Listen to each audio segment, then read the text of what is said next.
3 बजे ही अब है? तो क्या बोला उन्होंने?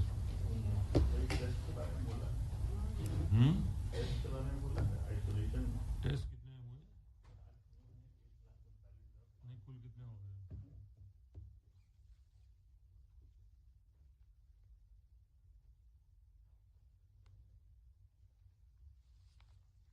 वो सर्वेलेंस वाले में क्या हुआ? नहीं बोला?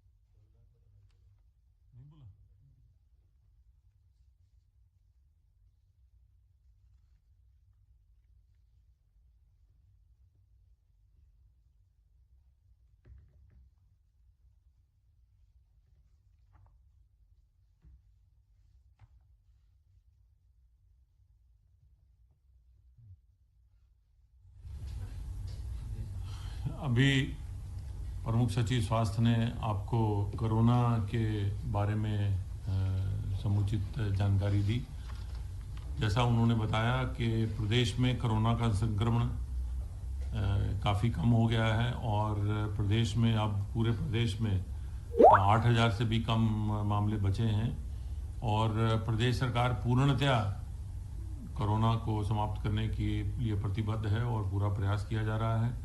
ये प्रदेश में कोरोना का संक्रमण काफ़ी हद तक कम हुआ है। 70 जिले लगभग ऐसे हैं जहाँ पर कि अब एक ही दहाई में मामले हैं। कुछ ही ज़िले हैं जहाँ पर दो दहाई में कुछ मामले रोज आ रहे हैं। तो ये विशेष जो कार्य योजना उत्तर प्रदेश सरकार द्वारा लागू की गई, उसमें जो प्रतिदिन होने वाले टेस्ट की संख्या थी जो केवल 72 थी मार्च में, जबकि कोरोना का संक्रमण शुरू हुआ था, शनय शनय उसे बढ़ाकर लगभग 1,90,000 तक प्रतिदिन किया गया है और वो टेस्ट की संख्या को घटाया नहीं गया है, बावजूद इसके कि प्रदेश में अब कोरोना के मामले 200 से भी कम प्रतिदिन आ रहे हैं। कल भी 1,39,000 कुल टेस्ट हुए हैं और ये प्रयास किया जा रहा है कि 1,25,000 से अधिक ही टेस्ट प्रतिदिन किए जाएं और कुल मिला के 2,67,00,000 टेस्ट प्रदेश में हो चुके हैं। इसके साथ साथ प्रदेश सरकार का स्वास्थ्य विभाग और नगर विकास विभाग, अन्य विभाग प्रत्येक घर घर जा जाकर भी कोरोना के संक्रमण वाले व्यक्तियों की तलाश कर रहे हैं, उनसे उनका हालचाल जान रहे हैं, व्यक्तिगत रूप से हालचाल जान रहे हैं। और ये प्रक्रिया पूरे देश में, दुनिया में किसी और जगह नहीं की जा रही है। ये एक विशेष कार्य योजना उत्तर प्रदेश सरकार द्वारा लागू की गई, जिसके अंतर्गत अब लगभग 15 करोड़ और 25 लाख से अधिक आबादी को से संपर्क हो चुका है। इस प्रकार अगर आप देखें तो कुल लगभग 17 करोड़ 90 लाख, लगभग 18 लाख लोगों को जो है ये उत्तर प्रदेश सरकार उन तक पहुंची है, उनका हालचाल लिया है, उनसे संक्रमण का हालचाल लिया है। तो इस प्रकार की जो एक कार्य योजना विशेष बनाई गई, उसी का ये असर है कि जबकि अभी भी कुछ प्रदेशों में कोरोना के काफ़ी मामले आ रहे हैं, वहीं उत्तर प्रदेश में निरंतर प्रतिदिन कोरोना के संक्रमण के मामले घट रहे हैं। साथ साथ प्रदेश सरकार वैक्सीन लगाने के कार्यक्रम में भी तेजी ला रही है और पिछले दिनों जब प्रथम चरण वैक्सीन का हुआ तो देश में सबसे अधिक लगभग एक दिन में 26,000 से अधिक लोगों को वैक्सीन, जो लक्षित समूह है, वैक्सीन लगाने का रिकॉर्ड कायम किया उत्तर प्रदेश ने, तथा ये अब प्रक्रिया जारी है। कल दूसरा फेज वैक्सीन का होगा। जो हमारे स्वास्थ्य कर्मचारी हैं, हेल्थ वर्कर्स हैं, उनको ये दूसरे चरण में वैक्सीन लगाई जाएगी। प्रदेश सरकार के पास समुचित मात्रा में वैक्सीन उपलब्ध है। फिलहाल अभी 10.5 लाख डोजेज हैं, जो कि उनमें बढ़ोतरी भी हो जाएगी। 21 तारीख से लेकर 24 के बीच में अभी और वैक्सीन आने वाली है। तो प्रदेश सरकार के पास प्रथम चरण के जो सभी लक्षित समूह के जितने भी हमारे कार्यकर्ता हैं, उनके लिए दोनों डोज की वैक्सीन उपलब्ध रहेगी। माननीय मुख्यमंत्री जी द्वारा आज भी वैक्सीन की भी समीक्षा की गई थी तथा वो प्रतिदिन कोरोना की भी समीक्षा कर रहे हैं और विशेष रणनीति जो शुरू से ही अपनाई गई है उसमें किसी प्रकार की कमी नहीं लाई जा रही है। ना ही अभी अस्पतालों में बेड कम किए जा रहे हैं। पूरी सतर्कता रखी जा रही है और सभी व्यवस्थाएं चाक चौबंद रखी जा रही हैं और ये प्रयास किया जा रहा है कि प्रयास करके कोरोना को न्यूनतम स्तर पर रखा जाए।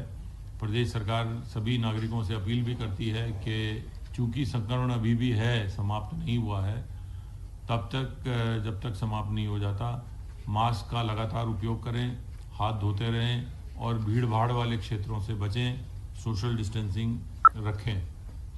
प्रदेश में संक्रमण कम होने से हॉटस्पॉट और कंटेनमेंट जोन में कमी आई है और प्रदेश में सभी गतिविधियां सामान्य हो रही हैं। औद्योगिक गतिविधियां सामान्य हो गई हैं।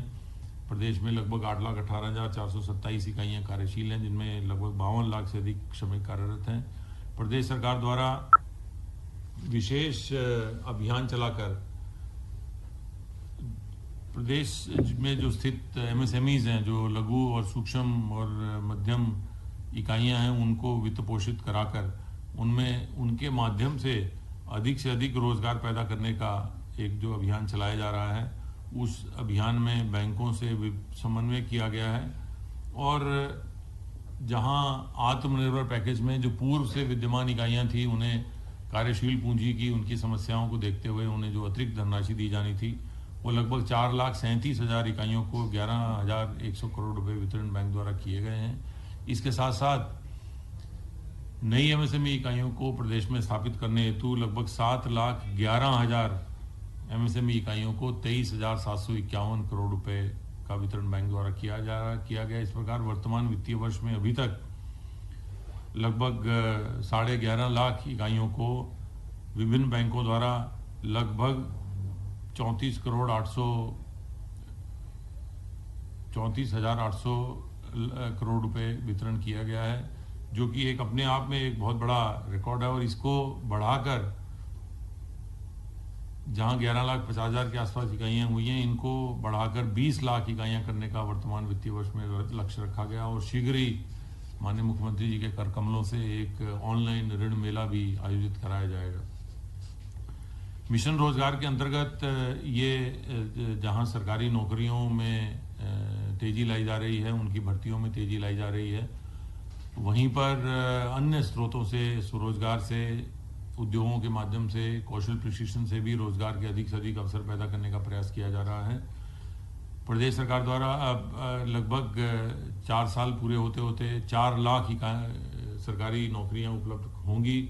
उनमें से अधिकतर अभी तक कराई जा चुकी हैं। अभी हाल में माननीय मुख्यमंत्री जी के कर कमलों से माध्यमिक शिक्षा विभाग के अध्यापकों को भी उनके नियुक्ति पत्र वितरित किए गए थे और ये प्रक्रिया चलती रहेगी। माननीय मुख्यमंत्री जी ने सभी विभागों, आयोगों, परिषदों, निगमों सभी को निर्देशित किया है कि अपने यहाँ जितनी भी उनके यहाँ भी रिक्तियाँ हैं, उन्हें तत्काल पूर्णतः पारदर्शी तरीके से और समयबद्ध तरीके से ये भर्तियाँ कराई जाएँ, ताकि अधिक से अधिक युवाओं को अधिक से अधिक रोजगार के अवसर पैदा हो सकें। मिशन रोजगार में जहाँ एक और सरकारी नौकरियों की तरफ ध्यान दिया जा रहा है, वहीं दूसरी तरफ उद्योगों के माध्यम से रोजगार के अवसर पैदा किए जा रहे हैं। जैसे अभी इस वर्तमान वित्तीय वर्ष में 11.5 लाख इकाइयों को बैंकों द्वारा वित्त पोषित किया गया है। इन्हीं के माध्यम से 27 लाख से अधिक लोगों को रोजगार के अवसर पैदा हुए हैं। प्रदेश सरकार किसानों के हितों के प्रति भी कृत संकल्प है, उनका हित सुरक्षित रखेगी। सरकार द्वारा न्यूनतम समर्थन मूल्य योजना लागू की गई है, उसे लागू भी रखा जाएगा। इस योजना के अंतर्गत वर्तमान वर्ष में 617 लाख क्विंटल धान खरीदा जा चुका है, जो कि पिछले साल इसी अवधि में खरीदे गए धान से लगभग 1.5 गुना है। इस वर्ष ये 1.5 गुना धान खरीदा जाना प्रदेश सरकार की विभिन्न एजेंसियों द्वारा ये दर्शाता है कि प्रदेश सरकार किसानों को न्यूनतम समर्थन मूल्य उपलब्ध कराने के लिए पूर्णतः कृत संकल्प है तथा ये प्रयास कर रही है कि अधिक से अधिक लोगों से धान क्रय किया जाए। लक्ष्य से काफ़ी अधिक धान खरीद लिया गया है और ये प्रक्रिया माननीय मुख्यमंत्री जी ने निर्देशित किया है। ये प्रक्रिया अभी माह फरवरी के मध्य तक जारी रहेगी और इसकी निरंतर समीक्षा भी की जा रही है। साथ साथ ये भी समीक्षा की जा रही है कि सभी एजेंसियों द्वारा समय पर किसानों को धान क्रय का भुगतान हो जाए। धन्यवाद।